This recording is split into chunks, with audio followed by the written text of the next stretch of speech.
தமிழ்நாடு அரசு பணியாளர் தேர்வாணையத்தின் இணையதளத்தில் குரூப் 2 தேர்வுக்கான ஆன்சர் கீ வெளியிடப்பட்டுள்ளது.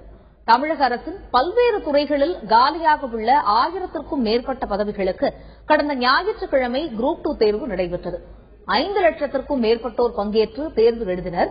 பொதுத்தமிழ் அல்லது ஆங்கிலம், பொது அறிவு ஆகிய பிரிவுகளில் மல்டிபிள் சாய்ஸ் முறையில் 200 கேள்விகள் இடம்பெற்றிருந்தன. ஒவ்வொரு கேள்விக்கும் 4 விடைகள் கொடுக்கப்பட்டிருந்தன. இந்த முறை தேர்வு எளிதாக இருந்ததாக தேர்வர்கள் கூறினர். இந்நிலையில் தமிழ்நாடு அரசு பணியாளர் தேர்வு வாரியத்தின் இணையதளத்தில் 200 கேள்விகளுக்கும் விடைகள் வெளியிடப்பட்டுள்ளன.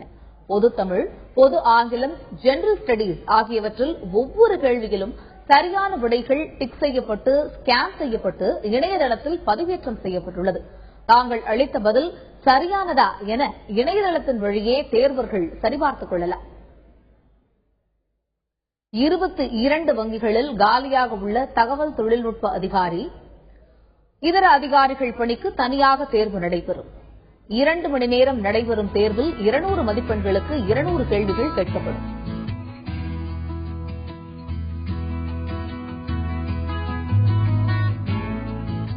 சிறப்பாக செயல்படும் சிபிஎஸ்இ பள்ளிகளுக்கு அக்ரிடிஷன் வழங்கப்பட உள்ளது. நாடு முழுவதும் உள்ள 100 பள்ளிகளில் முதல் கட்டமாக பரிசோதனை அடிப்படையில் அக்ரிடிகேஷன் வழங்க ஆய்வு நடத்தப்பட உள்ளது. சென்னை மண்டலத்தில் உள்ள 31 பள்ளிகளில் இந்த ஆய்வு நடைபெறும். இந்த ஆய்வின் போது மாணவர்களுக்கு அளிக்கப்படும் கல்வி கட்டமைப்பு வசதிகள், ஆசிரியர் உள்ளிட்டோரின் பணிகள், நிர்வாகம் ஆகிய தலைப்புகள் 250 பிரிவுகளாக பிரிக்கப்பட்டு ஆய்வு நடத்தப்படும். ஆய்விற்கு மதிப்பெண்கள் வழங்கப்படும். 75% மதிப்பெண் பெறும் பள்ளிகளுக்கு அக்ரிடிடேஷன் வழங்கப்படும். அக்ரிடிடேஷன் வழங்கப்பட்ட பள்ளிகளின் பட்டியல் சிபிஎஸ்இ கல்வி வாரியத்தின் இணையதளத்தில் வெளியிடப்படும் என்பது குறிப்பிடத்தக்கது. சென்னை அருகே நடைபெறும் மாநில அளவிலான அறிவியல் கண்காட்சியில் ஏராளமான மாணவர்கள் பங்கேற்றுள்ளனர். சென்னை தாம்பரத்தில் உள்ள ஜெயகோபால் கரோடியா மேல்நிலைப் பள்ளி வளாகத்தில் 41வது ஜவஹர்லால் நேரு அறிவியல் மற்றும் கணித கண்காட்சி நடைபெற்று வருகிறது. கண்காட்சியில் பல்வேறு மாணவர்கள் தங்களது திறமைகளை காட்சிக்கு வைத்துள்ளனர். விவசாயம் மற்றும் நம் அன்றாட வாழ்வில் பயன்படுத்தக்கூடிய புதுமையான கண்டுபிடிப்புகளை மாணவர்கள் கண்டுகளித்து வருகின்றனர். குறிப்பாக தனியார் கல்லூரி சார்பில் அதன் மாணவர்கள் ஏரோநாட்டிக்ஸ் துறை குறித்து வைத்திருந்த கண்காட்சி மாணவர்களை பெரிதும் கவர்ந்தது. ரிமோட் முறையில் இயக்கப்பட்ட ஹெலிகாப்டரும் மாணவர்களை கவர்ந்தது. பள்ளி கல்வித்துறை சார்பில் நடைபெறும் கண்காட்சியில் ஏராளமான மாணவர்கள் பங்கேற்றுள்ளனர். 22 வங்கிகளில் காலியாக உள்ள தகவல் தொழில்நுட்ப அதிகாரி, வேளாண் அதிகாரி உள்ளிட்ட பணியிடங்களை நிரப்புவதற்கான பொது எழுத்துத் தேர்வுக்கு விண்ணப்பிக்கும்படி வங்கி பணியாளர் தேர்வு மையம் அழைப்பு விடுத்துள்ளது. தகவல் தொழில்நுட்ப அதிகாரி, வேளாண் அதிகாரி, சட்ட அதிகாரி, HR அதிகாரி, சந்தை அலுவலர், தணிக்கை அதிகாரி உள்ளிட்ட 10 விதமான அதிகாரிகள் நியமிக்கப்பட உள்ளனர். அலகாபாத் வங்கி, ஆந்திரா வங்கி, பரோடா வங்கி உள்ளிட்ட 22 வங்கிகளில் அதிகாரிகள் தேர்வு செய்யப்பட உள்ளனர். வங்கி பணியாளர் தேர்வு மையம் நடத்தும் பொது எழுத்துத் தேர்வின் வழியே அதிகாரிகள் தேர்வு செய்யப்பட உள்ளனர்.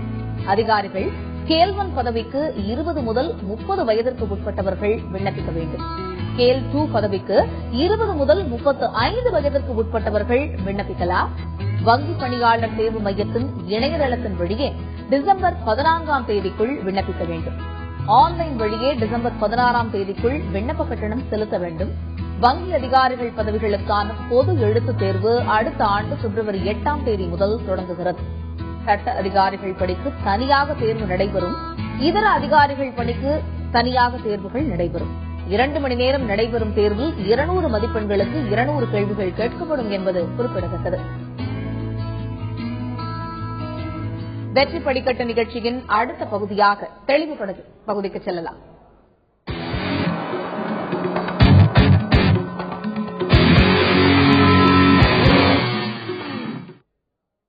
இன்றைய தெளிவுபட பகுதியில் வங்கிகளில் கல்விக் கடன் பெறுவது குறித்து விவாதிக்க உள்ளோம். மாணவர்கள் உயர்கல்வி பயில்வதற்கு கல்விக் கடன் முக்கியத்துவம் வாய்ந்ததாகும். கல்விக் கடனுக்கு மானிய உதவியும் அளிக்கப்படுகிறது. இதுகுறித்து அரங்கில் நம்முடன் உள்ள எஜுகேஷன் லோன் டாஸ்க் போர்ஸ் அமைப்பின் ஒருங்கிணைப்பாளர் திரு சீனிவாசன் அவர்களிடம் நேயர்கள் தங்களது சந்தேகங்களை கேட்டு விளக்கங்களை பெறலாம். சார் வணக்கம். எஜுகேஷன் லோன் அப்படிங்கிறது எவ்வளவு சிக்னிபிகண்டான ஒரு விஷயம் அப்படிங்கிறது இப்ப இருக்கிற ஜெனரேஷனுக்கு ரொம்பவே நல்ல தெரிஞ்சிருக்கக்கூடிய ஒரு விஷயமாவே தான் பார்க்கப்படுது. எஜுகேஷன் லோன் வந்து நம்மளோட இந்தியன் கவர்மெண்ட் கொண்டு வந்தது வந்து எவ்வளவு நல்ல விஷயமா ஒரு பக்கம் பார்க்கப்பட்டாலும் இதோடைய ரீச் எப்படி இருக்கு, அவேர்னஸ் எப்படி இருக்கு, இதனால எவ்வளவு பேர் பயனடைந்திருக்கிறார்கள், அதை பத்தி சொல்லுங்க. இது வந்து இந்த 25 லட்சம் இப்ப லேட்டஸ்ட் ஜூன் பிகர் பாத்தீங்கன்னா 25 லட்சம் மாணவர்கள் அகில இந்திய அளவுல 54,000 கோடி ரூபாய் வங்கிகள் கொடுத்திருக்கிறாங்க. அது போராது. நம்முடைய இந்திய நாட்டினுடைய மாணவர்களுடைய ஸ்ட்ரென்த்துக்கு பாத்தீங்கன்னா இவங்க சொல்ற அளவுக்கு பெருசா அதுக்கு பூதாகாரமா சொல்றாங்களே தவிர அது போராது. அவேர்னஸ் லெவல் ரொம்ப கம்மி. இப்ப எல்லா வங்கிகளும் சேர்ந்து ஒரு கூட்டமைப்பு வச்சிருக்காங்க, இந்தியன் பேங்க்ஸ் அசோசியேஷன் ஒன்று வச்சிருக்காங்க. அந்த இந்தியன் பேங்க்ஸ் அசோசியேஷன் எல்லா வங்கிகளுடைய தலைவர்களும் அதுல மெம்பர்ஸ். அந்த பாடி என்ன பண்றாங்கன்னா அரசாங்கத்தினுடைய பைனான்ஸ் மினிஸ்ட்ரியோட கன்சல்ட் பண்ணி ஒரு எஜுகேஷனல் லோன் மாடல் ஸ்கீம் ஒன்று போட்டு கொடுத்திருக்காங்க. அந்த மாடல் ஸ்கீமை பொதுத்துறை வங்கிகள் எல்லாமே ஏற்று இருக்காங்க, தனியார் துறை வங்கிகள் ஏத்துக்கிறது இல்ல. ஏன்னா இது வந்து ரொம்ப சோசியலி ரொம்ப இம்பார்ட்டன்ட் ஸ்கீம். ஆனா தனியார் துறை வங்கிகள் இதுல எந்த வங்கிகளுமே இதுல கலந்துக்கல, பொதுத்துறை வங்கிகள் தான் கொடுக்கறாங்க. எல்லா ஸ்டேட் பேங்க்ல இருந்து அத்தனை வங்கிகளும் இந்தியன் பேங்க், எல்லா பப்ளிக் செக்டர் பேங்க்கும் நேஷனலைஸ் பேங்க்ஸ் தான் அதை கொடுத்திருக்காங்க. ஐபிஎஸ் ஸ்கீம்ல கொடுக்கறாங்க. இந்த ஐபிஎஸ் ஸ்கீம் பத்தி எப்படி விதமான அவேர்னஸ் வந்து மக்கள் கிட்ட பரப்பிட்டு இருக்காங்க. ஐபிஎஸ் ஸ்கீமை பத்தியும் என்ன வங்கிகள் வந்து எந்த விதமான அவேர்னஸ் செய்யறது இல்ல. அதனாலதான் மாணவர்கள்ட்டே ஈவன் ரூரல் பீப்புள்ல கூட இப்ப மீடியாக்கள் உங்க மாதிரி இருக்கிற மீடியாக்கள் கொடுக்கறத தவிர வங்கிகள் வந்து எந்த விதமான ஒரு எக்ஸிபிஷனோ ஹவுசிங் லோனு கொடுக்கற மாதிரியா கார் லோனு கொடுக்கற மாதிரி கொடுக்காதனால மாணவர்களுடைய விழிப்புணர்வு இல்ல. இந்த ஐபிஎஸ் ஸ்கீம்ல வந்து ஒண்டர்ஃபுல் ஸ்கீம் அது. அந்த ஐபிஎஸ் ஸ்கீம்ல எப்படின்னாக்க ஒரு மாணவன் 12th ஸ்டாண்டர்ட் முடிச்சிட்டாங்கன்னா 12th ஸ்டாண்டர்ட் முடிச்ச உடனே எந்த கல்லூரிகளிலும் அங்கீகரிக்கப்பட்ட கல்லூரியா இருக்கணும், கோர்சஸ் அங்கீகரிக்கப்பட்டதா இருக்கணும், ஏஐசிடிஏ யூனிவர்சிட்டி அங்கீகரிக்கப்பட்ட படிப்புகள், பட்டமேற்படிப்பு, பட்டப்படிப்பு, professional courses, engineering courses, MBA, BBA, எந்த கோர்ஸா இருந்தாலும் போய் ஜாயின் பண்ணலாம். அந்த ஜாயின் பண்ண அட்மிஷன் கார்டு எடுத்துட்டு போகணும் வங்கிக்கு. 1/4/2009 பிறகு அரசாங்கத்தில் வட்டி தள்ளுபடி ஸ்கீம் கொண்டு வந்தாங்க. அதாவது 1/4/2009 பிறகு வழங்கப்பட்ட எல்லா லோன்களுக்கும், ஈவன் இப்ப 2008 கூட சில பேர் லோன் வாங்கியிருப்பாங்க. ஆனா 2009 ஏப்ரலுக்கு பிறகு 2வது டிஸ்பர்ஸ்மெண்ட் இருக்கும்ல, அது கொடுக்க உண்டு. அதுல இருந்து படித்து முடித்த 1 வருஷம் இல்லைன்னா வேலை சேர்ந்த 6 மாசம், இதுல எது ஏழியரோ அது வரல, அதுக்கு பேர் மாரட்டோரியம் பீரியட் பேரு. அது வரல இருக்கிற வட்டியை மத்திய அரசாங்கம் அவங்களே ஏத்துக்கிறாங்க. அதுக்கு வந்து ஆண்டு வரும், இதுக்கு கண்டிஷன் 3 கண்டிஷன் என்னன்னா, இது ஐபிஎஸ் ஸ்கீம்ல லோன் கொடுத்திருக்கணும், ப்ரொஃபஷனல் டெக்னிக்கல் கோர்சஸ் இருக்கணும், பிஇ, எம்இ ஆர் எம்பிஏ அந்த மாதிரியான கோர்சஸ் இருக்கணும், டிகிரி கோர்சஸ். இதுக்கெல்லாம் பிஏ பிஎஸ்சிக்கு எல்லாம் கிடையாது, டிப்ளமாக்கு கிடையாது. 3வது பெற்றோர்களுடைய ஆண்டு வருமானம் 4.5 லட்சத்துக்கு குறைவாக இருக்கணும். அதுக்கு வந்து தாசில்தார் சர்டிபிகேட் வாங்கி கொடுக்கணும். அந்த ஸ்கீம் ஆரம்பிச்ச புதுசுல எல்லா வங்கிகளுக்கும் ஒரு தாக்கீது கொடுத்தாங்க, மாணவர்களை அழைத்து பேசி அவங்களுக்கு இந்த இன்ஃபர்மேஷனை கொடுங்கன்னு சொல்லி. நிறைய வங்கிகள் இதை ஃபெயில் ஆயிடுச்சு, யாரும் செய்யல. அதுதான் இந்த பிரச்சனை உருவாகி இதை நாங்க பாராளுமன்றத்திலையும் நாங்க வந்து ELTF வழியா சில எம்பிக்கள் வழியா நாங்க எடுத்துட்டு இருக்கோம், பிரைம் மினிஸ்டர் லெவலில் எடுத்துட்டு இருக்கோம். இது ஸ்டேட் பேங்க் நிறைய வங்கிகள் மேல இந்த குற்றச்சாட்டு இருந்துட்டு இருக்கு. இப்ப இந்த கால் வந்து இதுக்கு மேல என்ன பண்ண முடியும்? மேலதிகாரிகளுக்கு நாங்க என்ன சொல்லிட்டு இருக்கிறோம்னா, நீங்க உங்க குற்றம் இது வந்து ஏழை எளிய மாணவர்களுக்கு வந்து அவங்களுக்கு இந்த அவேர்னஸ் வராது. வங்கிகள் அவங்களை சொல்லி நீ இன்கம் சர்டிபிகேட் கொண்டு வந்தான்னு சொல்லிருக்கணும், கிளைம் பண்ணணும். வங்கிகள் கிளைம் பண்ணலன்னா வங்கிகள் தான் பொறுப்பு. கவர்மெண்ட்ல கொடுக்கலன்னா நீங்க வங்கிகள் கொடுங்கன்னா நாங்க கிளைம் பண்றோம். இவங்க என்ன பண்ணலாம், அந்த கன்சர்ன் ரீஜனல் மேனேஜருக்கு ஒரு நோட்டீஸ் விடுங்க, நீங்க சொல்லாதனால நாங்க வந்து கட்ட மாட்டோம். இதுல வந்து அரசாங்கத்தினுடைய ஆணையின் பிரகாரம் ஐபிஏ கைடன்ஸ்ல எப்படி சொல்றாங்கன்னா, இந்த இன்ட்ரெஸ்ட் சப்சிடிஸ்க்கு மாணவர்கள் ₹1 கூட கொடுக்க வேண்டாம். அது வந்து அரசாங்கத்திலிருந்து இவங்க கிளைம் பண்ணணும். இவங்க என்ன பண்ணிடுறாங்கன்னா பாதி கிளைம் பண்றாங்க, இல்ல கிளைம் பண்ணாம இருக்கிறாங்க வங்கிகள். இதை வந்து ஏழை மாணவர்கள் தலையில போய் போட்டும் போது இதை வந்து எப்படின்னாக்க ஒரு லட்சம், உதாரணத்துக்கு சொல்றேன், ₹1,00,000 ஒரு மாணவனுக்கு லோன் கொடுக்கறாங்க, 25,000 6 வருஷமா கொடுக்கும்போது கிட்டத்தட்ட 12% வட்டியை போட்டீங்கன்னா கூட ₹42,000 மானியம் வருது. இந்த மானியத்தை வந்து எல்லா வங்கிகளுமே இதை வந்து சரியான முறையில் பரிமாறிக்கவில்லை. அதனால வந்து அந்த வங்கிகளுக்கு நோட்டீஸ் விடுங்க, ரெஜிஸ்டர் நோட்டீஸ் விடுங்க, லாயர் நோட்டீஸ் விடுங்க, அவங்க பதில் சொல்லட்டும். அதை பத்தி வாங்கலாம். அந்த அங்கீகரிக்கப்பட்ட கோர்ஸா இருக்கணும், அங்கீகரிக்கப்பட்ட கல்லூரியா இருக்கணும். அதுக்கு வந்து மெரிட் பேஸ்ட் அட்மிஷன்ல தான் இருக்க முடியும். மெரிட் இல்லாத அட்மிஷன் வந்து மேனேஜ்மெண்ட் கோட்டால போகக்கூடாது, மெரிட் பேஸ்ட் அட்மிஷனாக இருக்கணும். சரி, இப்ப நீங்க அவேர்னஸ் பத்தி பேசிட்டு இருந்தீங்க. அது முக்கியமா அந்த மொரட்டோரியம் பீரியட் அப்படிங்கிற ஒரு விஷயத்தை பத்தி சொன்னீங்க. அதே மாதிரியே எல்லா கோர்சஸும் அப்ளை பண்ணலாம், ப்ரொவைடட் ரெகக்னைஸ்டு ஒரு யூனிவர்சிட்டிக்கு கீழே அந்த கோர்ஸும் ரெகக்னைஸ்டா இருக்கணும். இப்ப 12th முடிச்சிட்ட ஒரு கேண்டிடேட் வந்து இப்ப அப்ளை பண்ண போறாங்க அப்படின்னா சில பேங்க்ஸ்ல எடுத்துல சொல்றாங்கன்னு ஒரு விஷயம் இருக்கு. இல்ல இந்த நாங்க கொடுக்கறது இல்ல அப்படின்னு. அப்ப அந்த மாதிரி கொடுக்கறது இல்ல அப்படின்னு பப்ளிக் செக்டர் பேங்க்ஸ்ல அப்படி சொல்லும்போது எப்படி அந்த ஸ்டூடெண்டோ இல்ல பேரண்டோ வந்து எப்படி அப்ரோச் பண்ணலாம்? அது வந்து இவங்க முதல்ல இந்த ஐபிஎஸ் ஸ்கீம்ல என்ன பண்ணலாம்னா இவங்க வந்து அங்கீகரிக்கப்பட்ட கல்லூரியில சேர்ந்திருக்காங்களான்னு முதல்ல பார்க்கணும். கோர்ஸும் அங்கீகரிக்கப்பட்டதா இருக்கணும். தனியார்ல வந்து சில பேர் நிறைய கோர்சஸ் நடத்துறாங்க, அதெல்லாம் எலிஜிபிலிட்டி கிடையாது. அது வந்து நான் ஐபிஎஸ் ஸ்கீம்ல பேங்க் கொடுத்தா வாங்கிக்கலாம், இல்லைன்னா விட்டுட்டு போலாம். இரண்டாவது வந்து இவங்க அட்மிஷன் கார்டு எடுத்துட்டு போகணும். மூன்றாவது அவங்களுடைய இருப்பிட சான்றிதழ் ரேஷன் கார்டு அந்த மாதிரி இருக்கிறத கேட்பாங்க. இப்ப சில வங்கிகள் பான் கார்டும் கேட்கறாங்க, அதையும் நீங்க கொண்டு போக வேண்டியிருக்கும். இதை இவங்க வந்து தகுதி இருந்தால் அவங்க விண்ணப்பத்தை கொடுக்கணும். விண்ணப்பத்தை வந்து வாங்க மாட்டேன்னு சொல்றதுக்கு அதிகாரம் கிடையாது. விண்ணப்பத்தை கொடுத்த பிறகு வங்கி அதிகாரிகள் அவங்களுக்கு ஒரு அக்னாலஜ்மெண்ட் டேட் டைம் போட்டு கொடுக்கணும். வங்கி மேனேஜர் கொடுத்து அதை 15 நாட்களிலிருந்து 30 நாட்களுக்குள்ள அந்த அப்ளிகேஷனை முடிவெடுத்தாகணும். முடிவுங்கிறது வந்து ஒன்னு சாங்ஷன் பண்ணலாம், ரிஜெக்ட் பண்ணலாம், முடிவு எடுத்தாக வேண்டும். சப்போஸ் சாங்ஷன் பண்றது மேனேஜர் பண்ணலாம். அவர் வந்து இந்த அப்ளிகேஷனை ரிஜெக்ட் பண்றேன் அப்படின்னு சொல்றாருன்னா அந்த அப்ளிகேஷனை ரிஜெக்ட் பண்றதுக்கு அவருக்கு அதிகாரம் கிடையாது. ஏன்னா எத்தனை விதமான ஒரு பர்சனல் பிரிஜுடிஸ்னாலயோ எத்தனையோ விதமான காரணங்களால இந்த மாணவனுடைய எதிர்காலம் பாதிக்கப்படக்கூடாதுங்கிறதுனால ரிசர்வ் பேங்க் ஒரு லாக் வச்சிருக்காங்க. இந்த மேனேஜர் ரெஃப்யூஸ் பண்ணணும்னா இவர் பண்ணக்கூடாது, இவருடைய மேலதிகாரி கிட்ட சொல்லணும். இந்த மாதிரி இந்த காரணங்களுக்காக நான் ரெஃப்யூஸ் பண்ணணும்னு சொல்றது மேலதிகாரி அவர் அப்ளை பண்ணி பார்ப்பாரு. ஆமா நீங்க சொல்றது சரிதான், ரிஜெக்ட் பண்ணுங்க அப்படின்னு சொன்ன பிறகுதான் ரிஜெக்ட் பண்ண முடியும். கல்வி கடன் படிப்பு முடிந்த ஒரு வருஷத்துக்கு அப்புறம் தான் ரீபேமெண்டே ஆரம்பிக்கிறது. இல்ல வேலை கிடைத்த 6 மாசம். இப்ப உங்களுக்கு வேலை கிடைக்கலன்னு வச்சுக்கோங்க, ஆனா ஒண்ணு மாத்திரம் பேங்க் வந்து கடனை தள்ளுபடி செய்ய மாட்டாங்க. நீங்க என்ன பண்ணலாம், பிளெக்சிபிள் அப்ரோச் சொல்றாங்க. அப்ப என்ன பண்ணலாம், பேங்குக்கு போயிட்டு உங்களுடைய பிரச்சனையை சொன்னீங்கன்னா அவங்க வந்து 10 ஆண்டு காலம் வரையில 10ல இருந்து 15 ஆண்டு காலம் வரையில நீங்க வந்து தவணை நீட்டிப்பு கொடுக்க முடியும். நீங்க ஆனா நீங்க தவணையே கட்டாம இருப்பீங்களா சொல்லவே முடியாது. ஆனா பேங்க் நீங்க அப்ரோச் பண்ணி பிளெக்சிபிள் அப்ரோச்சா நீங்க எடுத்துக்கலாம். அதுக்கு வந்து டெலஸ்கோபிக் ரீபேமெண்ட் பேருங்க.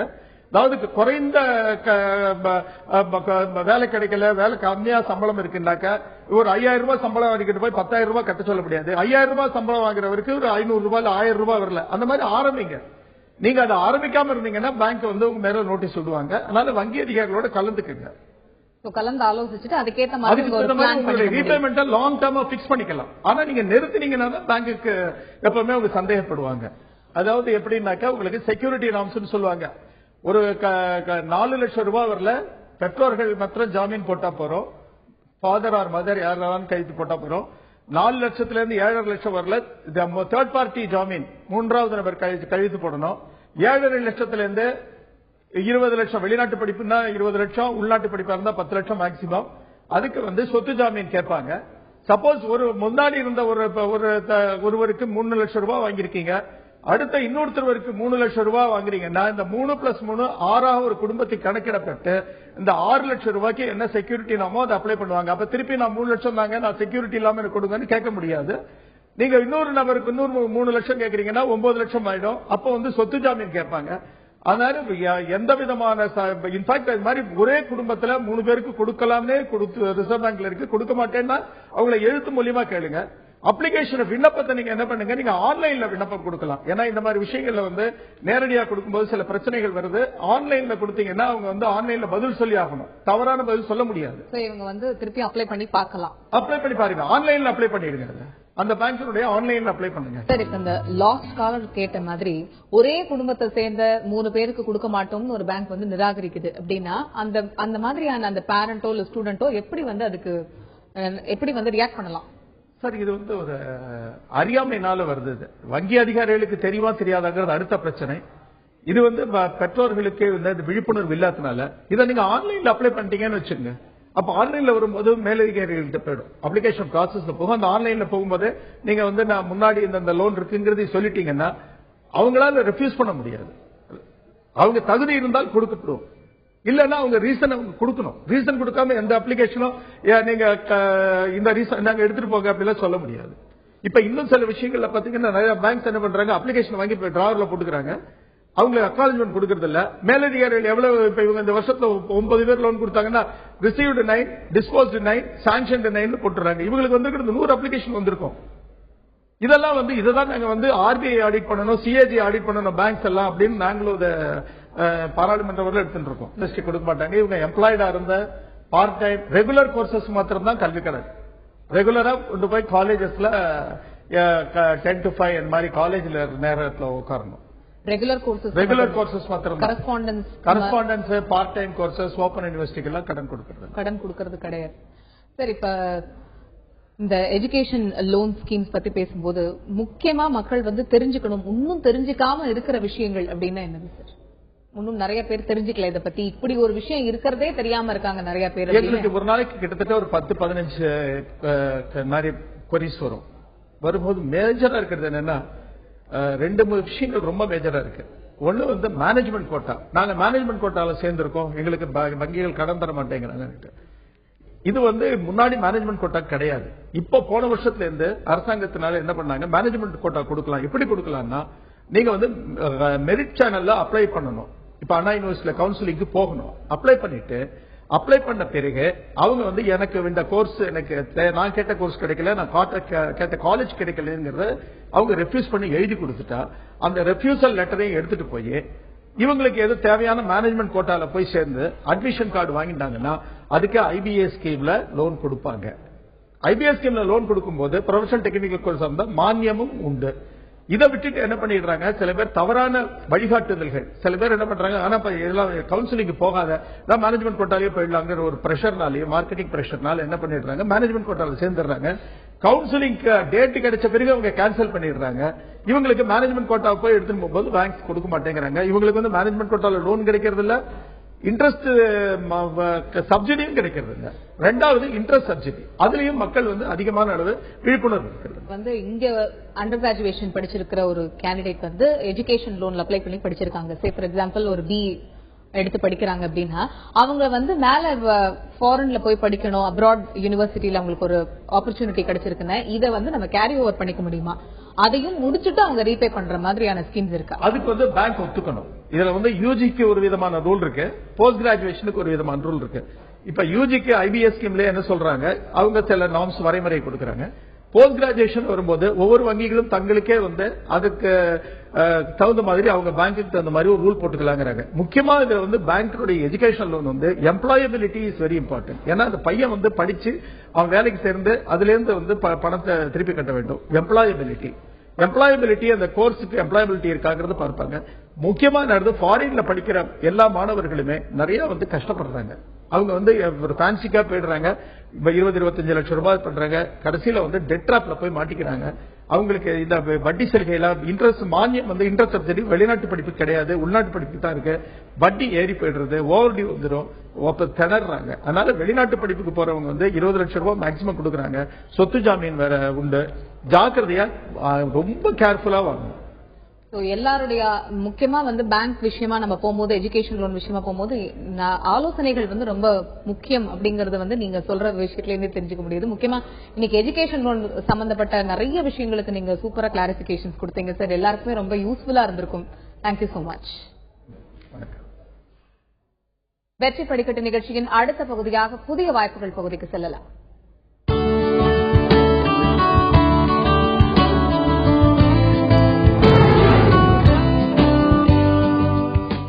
இந்திய தர நிர்ணய அமைப்பில் விஞ்ஞானிகள் பதவிக்கு 115 பொறியாளர்கள் தேர்வு செய்யப்பட உள்ளனர். மெக்கானிக்கல் என்ஜினியரிங் பிரிவில் 31 பேர், எலக்ட்ரிக்கல் என்ஜினியரிங் பிரிவில் 31 பேர், சிவில் என்ஜினியரிங் பிரிவில் 24 பேர், கம்ப்யூட்டர் என்ஜினியரிங் பிரிவில் 10 பேர் உட்பட 115 பேர் தேர்வு செய்யப்படுகின்றனர். பொறியியலில் பட்டம் பெற்றவர்கள் விண்ணப்பிக்கலாம். பொதுப் பிரிவினர் 60% மதிப்பெண்கள் பெற்றிருக்க வேண்டும். தாழ்த்தப்பட்டோர் மற்றும் பழங்குடியினர் 50% மதிப்பெண்கள் பெற்றிருக்க வேண்டும். 15,600 ரூபாய் முதல் 39,100 ரூபாய் வரை சம்பள விகிதம் நிர்ணயிக்கப்பட்டுள்ளது. 5,400 ரூபாய் கிரேட் சம்பளம் உள்ளிட்ட இதர படிகளும் தரப்படும்.